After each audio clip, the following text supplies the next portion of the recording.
नमस्कार, आप देख रहे हैं मसूदा न्यूज। मसूदा विधानसभा आम चुनाव को लेकर राकेश पारीक ने अपना नामांकन दाखिल किया। वहीं कांग्रेस के बागी वाजिद खान चीता ने बसपा का दामन थामकर अपना नामांकन दाखिल किया। नामांकन दाखिल करने से पूर्व राकेश पारीक ने कस्बे के गंगा भवन में समर्थकों को संबोधित किया एवं रैली के रूप में रवाना होकर उपखंड कार्यालय पहुंचे, जहां रिटर्निंग अधिकारी भरत राज गुर्जर के समक्ष अपना नामांकन प्रस्तुत किया। इसी प्रकार ग्राम खिमपुरा में विशाल सभा का आयोजन कर कांग्रेस का दामन छोड़ वाजिद खान चीता ने बसपा से अपना नामांकन पत्र उपखंड कार्यालय पर प्रस्तुत किया। इस दौरान संवाददाताओं से बातचीत करते हुए पारीक ने कहा कि पूर्व के 5 सालों में कराए गए कार्य को लेकर जनता के बीच जाएंगे एवं वोट मांगेंगे। वहीं वाजिद खान चीता ने कहा कि विगत 15 सालों से मसूदा विधानसभा क्षेत्र में कांग्रेस के सिपाही की तरह कार्य कर रहे हैं, लेकिन कांग्रेस ने उनका हक वापस राकेश पारीक को दे दिया। खान ने राकेश पारीक के कार्यकाल को भ्रष्ट कार्यकाल बताते हुए आमजन के सहयोग से चुनाव जीतने पर ईमानदार प्रशासन मसूदा क्षेत्र में देने का प्रयास किया जाएगा। जी, मैंने जनता के आशीर्वाद से 36वीं कौम, 36वीं जाति बिरादरी, जिनके बीच में मैं पिछले 15 सालों से काम कर रहा हूँ, उनकी सेवा कर रहा हूँ, उनका आशीर्वाद से मैंने आज बहुजन समाज पार्टी से अपना नामांकन प्रस्तुत किया है। कांग्रेस पार्टी से आप टिकट के दावेदार थे, लेकिन आपने बसपा का दामन क्यों थामा और क्या कारण रहा कि आपको चुनाव लड़ने की नौबत आ गई? देखिए, मैं आपसे स्पष्ट रूप से कहना चाहता हूँ कि मैं पिछले 15 वर्षों से कांग्रेस पार्टी के लिए काम कर रहा हूँ और युवाओं का एक अधिकार है और हमारी पार्टी में जैसे राहुल गांधी जी कहते हैं कि युवाओं को मौका मिलना चाहिए, तो पिछले 15 सालों से मौका नहीं दिया। पिछली बार भी ये कहा गया कि भाई ये गरीब सुदामा को भेज रहे हैं, इनको जिताओ आप और उसके बाद हम आपको मौका देंगे, और हमने तन मन धन लगा के और गरीब सुदामा को जिताया। लेकिन इस बार भी नहीं चाहते हुए भी हमने फिर मांग करी और पार्टी ने फिर हमको मौका नहीं दिया और फिर उनको भेजा।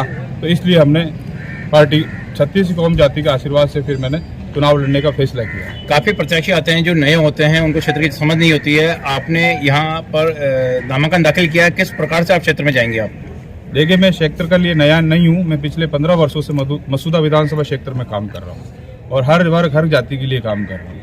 और मैं ये कहना चाहूँगा आपको, आपके माध्यम से, हमारे जो मुख्यमंत्री जी अशोक गहलोत जी सीएम साहब, वो जीरो करप्शन पे काम करना चाहते हैं। और हमने पिछले दिनों देखा कि हमारे जो युवा नेता है पूर्व उप मुख्यमंत्री सचिन पायलट जी, उन्होंने भी अजमेर से जयपुर तक पद यात्रा की करप्शन के खिलाफ। बड़ा मुद्दा था। और आज मैं स्पष्ट रूप से कह सकता हूं कि पिछले 5 सालों में पार्टी ने हमारे बीच जो गरीब सुदामा बना के भेजा, उन्होंने कमीशन खोरी में कोई कसर नहीं छोड़ी। और मैं उनसे आमने सामने बैठ के भी डिबेट करने को तैयार हूं। पिछले जो 5 सालों में जो करप्शन की दुकान उन्होंने खोली है, ना तो हमारे सीएम साहब इस बात को समर्थन करते थे, ना हमारे पायलट साहब इस बात को समर्थन करते थे, लेकिन फिर भी पार्टी ने सर्वे को भी एक दरकिनार कर दिया। सुनील कानूगोलू का जो सर्वे है कर्नाटका और हिमाचल में चला, उस सर्वे के आधार पर जब टिकट दिए गए कांग्रेस पार्टी के, तो वहां दोनों जगह सरकारें बनी। पता नहीं ऐसा क्या हुआ कि सर्वे को भी दरकिनार करके, और मैं समझता हूं सर्वे की स्थिति को भी हटा के उन्होंने टिकट देके भेजा। उससे मैं आहत हूं। मैं समझता हूं कि ये जो 5 साल कमीशन खोरी का खेल चला है, जिस रोड से मैं अभी पैदल आया हूं नामांकन के लिए, इस रोड के बारे में कहे तो कितने दिनों से आज अधूरी पड़ी है। अगर एक आदमी मसूदा से ब्यावर के बीच में जाता है तो निश्चित रूप से उसको शारीरिक क्षति हो ही जाती है 1-2 सफर में। तो आज इस रोड का अधूरा रहने का क्या कारण है? इसको इतने दिन हो गए काम चलते हुए, फिर आचार संहिता लगी। आप समझ सकते हैं, आप समझदार है। मैं भी करप्शन के खिलाफ हूँ और ये लड़ाई मेरी करप्शन के खिलाफ है। जब हमारे मुख्यमंत्री अशोक गहलोत जी करप्शन के खिलाफ लड़ते थे और सीएम साहब भी, जो हमारे पूर्व मुख्यमंत्री सचिन पायलट जी भी करप्शन के विरुद्ध अजमेर से जयपुर पैदल जा सकते हैं, तो मैं समझता हूं कि हम भी करप्शन मिटाने के लिए विधानसभा में उतरे हैं। जीरो करप्शन करके इस विधानसभा में हम दिखाएंगे। खड़गे साहब का, सोनिया जी, राहुल जी, प्रियंका जी, गहलोत साहब का और हमारे महबूब नेता आदरणीय सचिन पायलट साहब का, जिन्होंने मुझे दोबारा इस जनता की सेवा करने के लिए कांग्रेस पार्टी का प्रत्याशी बनाया। और आने वाले समय में जो हमने 5 सालों में जो कार्य किए, विकास किए, तमाम कार्यकर्ता नौजवान, गरीब, अमीर सबको साथ लेके चले। हमें विश्वास है कि कांग्रेस पार्टी की जो योजनाएं, गारंटी योजनाएं हैं, जो आगामी आने वाले समय में कांग्रेस गारंटी दे रही है, इस ढंग का देश में अभी माहौल है। भारतीय जनता पार्टी को पछाड़ने के लिए कांग्रेस पार्टी जीतेगी और मैं नामांकन पर। सर, आप 5 साल तक विधायक रहे। विधायक रहने के दौरान आपने क्षेत्र में कई जन समस्याओं का समाधान कराए होंगे, सरकार के कई योजनाओं के लाभ दिए होंगे।